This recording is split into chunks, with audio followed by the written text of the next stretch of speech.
and hi. So I've always wondered why bunnies and eggs were associated with Easter, and as I had nothing better to do during the long weekend, I decided to find out, and now I'm going to share the random info with you. So back in the day, Christians weren't allowed to eat eggs the way we're not allowed to eat meat during Lent. So all the eggs people's chickens laid was saved and decorated for Holy Week eggs that were then given to children as gifts. A rotten egg seems like a bad gift to me, but that's my own personal problem and not the moral of the story. So anyway, that's where eggs came from. As for the rabbits are known for having tons of babies at the same time, so they used to be a symbol for life. And Easter is all about eternal life. So somewhere in history, rabbits became the unofficial Easter animal, and then commercialism now came along and combined it all into the Easter bunny and this basket of eggs. And that's the useless piece of information for you to share with everybody next Easter. My name is Tamara. You are welcome for that piece of nonsense info, and welcome to the Yellow Wall.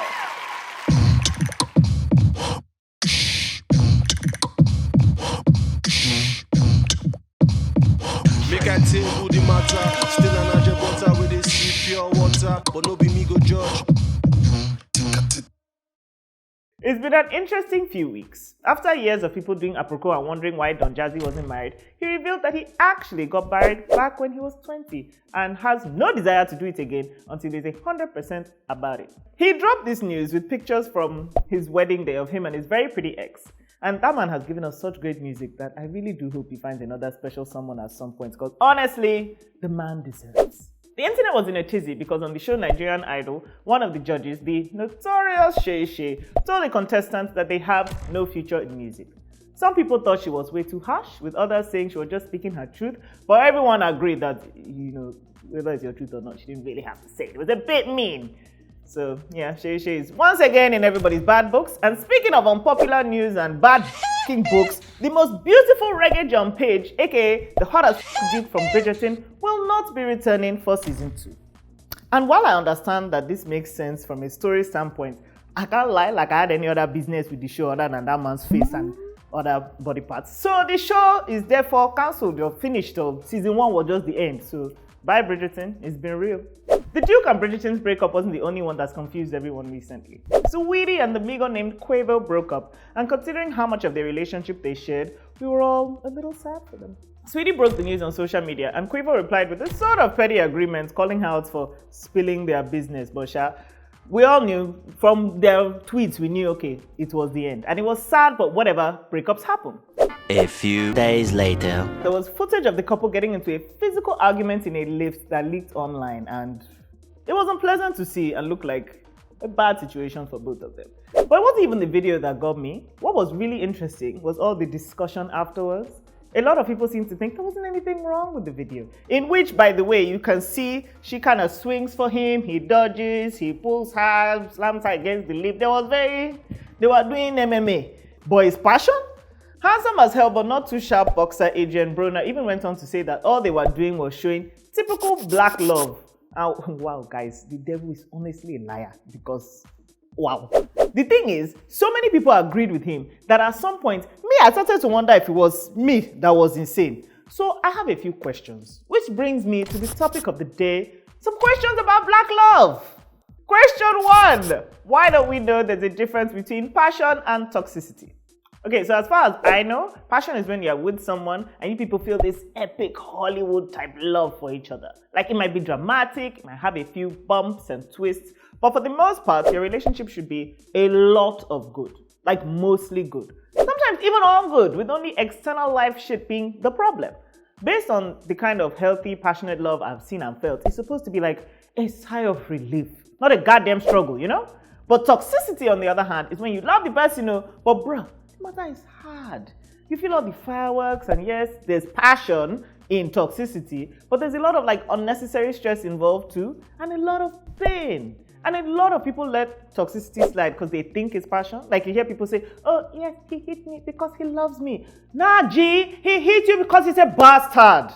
It's a tricky distinction, but you can be passionately in love and be in a toxic situation. To me, it's not supposed to be painful. That's just the simple thing. The difference is clear. If it's paining you, carry your love and be going. If it's not paining you, it's passion. Yeah, it's very simple. Don't be confused. Question 2. Is black love a little sexist? So I can't tell if it's just me, but there seems to be a lot of gender bias in black love, or at least what I see on TV and how black celebrities show their love on social media. Even though black women are doing their there's still a lot of men of the house / king of the castle behavior that exists. And while I think that's fine if done with equal respect to the women, like, queen of the castle, sometimes it still feels a little patriarchal. Like how black women are looked down upon if they have tons of sex, but for black men it's like expected. Or like how there's still such an emphasis on black men providing for women as if, oh, we can't work. Or like when I was watching Real Housewives of Atlanta, not husbands, Real Housewives of Atlanta, a show where those women get paid at the very least $30,000 an episode. And one of the wives was letting her husband move mad, but still giving him man of the house. When part of his salary that he's using to man of the house is because of the show you are on, come on, there's no man or woman of that house. It's your house. You are the owner.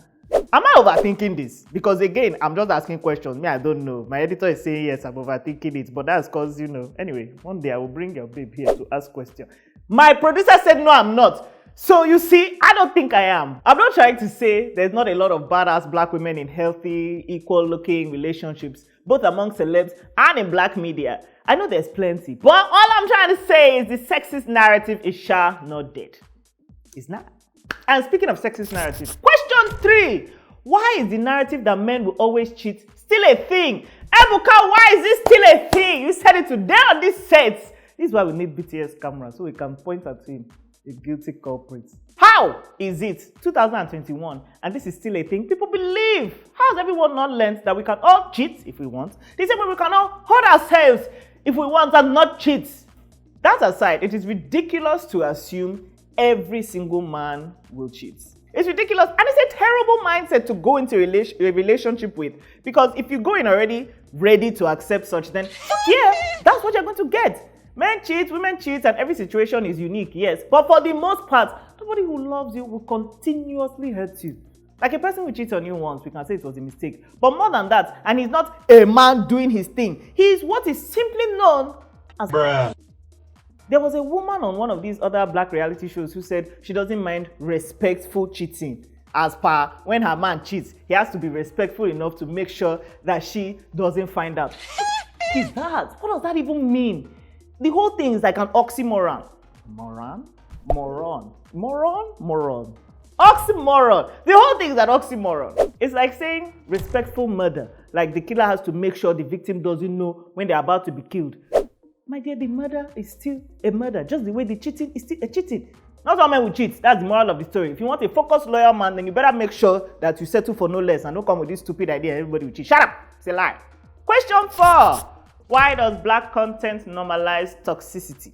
A lot of black shows and movies and content don't show healthy, happy black love. And while I get that tension and drama is what fuels content, does that mean the love we now do see must always be unfortunate? Take Malcolm and Marie, for example. Black love, right there on Netflix, for all to see. And what was their relationship? A hot, toxic mess. A mess that ended with them just as toxic as it began. Probably even more toxic. Why this? Even in Nigeria, a certain show about 4 men that I won't mention lest they sue the hell out of me and because they're also, my enemies, was full of so much toxicity, I legit couldn't watch more than a season. Standard Nollywood is full of the same. So cheating husband, marriage problem, scatter marriage. Why can't they just show happy couples whose drama comes from, other things? Black couples fighting issues together instead of being each other's issues. Does it not exist? Question 5. When are we going to learn communication is key? In most people's defense, open and honest communication is a thing a lot of people are just figuring out. Most Nigerians, and perhaps other blacks in general, were raised with a certain just do what you have to do and shut up about it mentality. So questioning things and spilling feelings wasn't really encouraged. So if we're just learning to communicate as a people now, obviously it's not inside relationships that we'll be able to do it well, you understand? Almost every time I see a black couple fight on social media or in a show, it doesn't used to pass communication issues or cheating. Or some kind of combination of the two. So a lot of people date, and instead of talking things out with their partner or vocalizing their feelings or even just discussing with their friends to make sure there's no problem, they just go off the toxic nonsense they see at home or in media and think that's how love should be. But honestly, communication is all you need. It's key. We make relationships so complicated, but it's so simple. Just go follow you talk. That's it. Finish. I don't know about you guys, but to me, black love, In fact, all colored true love really is very simple. You just find someone who treats you the way you treat them, who matches your energy, who respects you, and who you're ready to respect and you can communicate with. It's very simple. If the matter is long, if you're always fighting, always speaking English, always having the same problems come up, then perhaps even though you have love, it's not true. So, carry your bag and get the hell out of there. It's easier said than done, I know. But at the same time, it's not impossible. It's very doable. So you can do it. Better do it. Simple. Don't say I didn't help you. And now it's time for Ask T, the part of the show where people ask me all your questions about life, about society, about dollars. Sadly, there's not enough questions about dollars.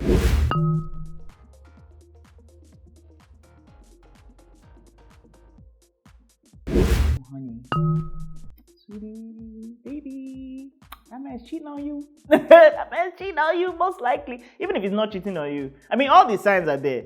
He doesn't do the quality time he wants. If you have a feeling he's cheating, he's probably cheating. And he's buying you gifts, which men love to do when they feel like, Not even men. I buy gifts for my men when I cheat on them because I feel bad because I've cheated.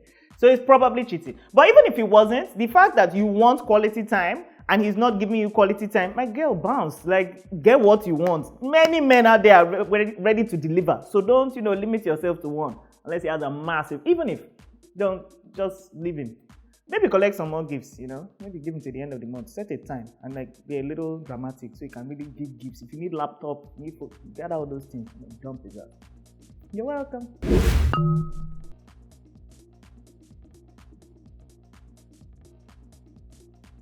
Honestly, it sounds like you're not in the mood to date, so why are you rushing? It's not by force. If the thing is not doing your body, then continue just doing what you're doing. Or if it's a case that you want to start getting back out there, but you don't really want to date, come talk to men. Just, do it all casually. Don't go in with anything seriously.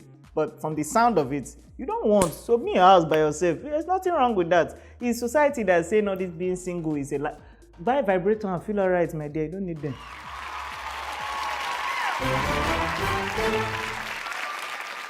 And that's enough for today. If you have any questions about absolutely anything for me, then go ahead and email them to asktamarayellowwall@gmail.com with only one W because why the hell not? Or you can go ahead and DM us on Instagram. And that brings us to the end of the episode. What are some opinions you have about Black love? Let me know in the comments below on our social media platforms, and be sure to subscribe to Accelerate TV because we have shows about Black love. Do we?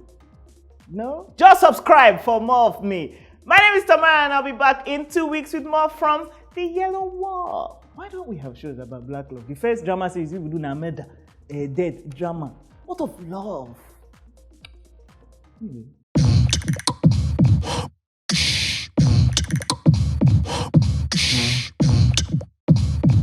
Make I tell you the matter. Still an butter with this pure water, but no be me go judge.